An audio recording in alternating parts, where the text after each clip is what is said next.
और मेरा इरादा नहीं है अपने बच्चों को ये काम सिखाने का, हमें दूसरा काम सिखाने का इरादा है उनको। क्यों, ये काम बहुत मेहनत हम लोग तो कर लें, हमारे बच्चे नहीं करेंगे ये।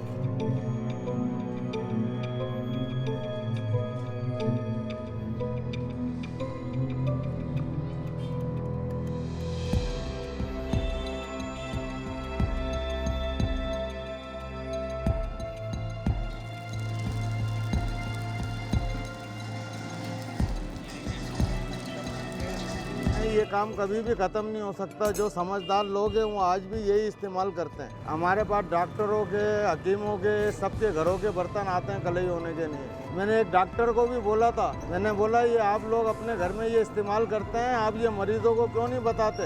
ये फ़ायदा ऐसे देता है, इसके अंदर जो है ना, ये तांबे में खाने वाले को कभी भी जिस्म में कैल्शियम की कमी नहीं रहेगी। किसी किस्म का इसमें पायदान नहीं है, कोई इसमें जहर नहीं है, केमिकल नहीं है।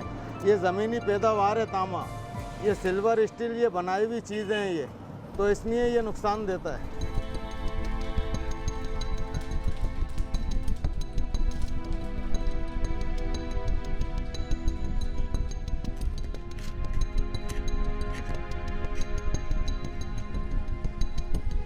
भाई हम इस पेशेंट से यूँ नहीं आ रहे, हमारी रोजी चल रही है इसके अंदर। अभी हमको रोजी नहीं मिले तो हम भी कोई दूसरी चीज़ सोचें। अल्लाह पाक दे रहा है, हमारा गुजारा हो रहा है तो हम ये काम कर रहे हैं। मगर ये काम पहले की निस्बत वापसी जो है लोग इसकी तरफ रिटर्न आ रहे हैं। जो लोग समझते जा रहे हैं वो लोग इसकी तरफ वापसी आते जा रहे हैं।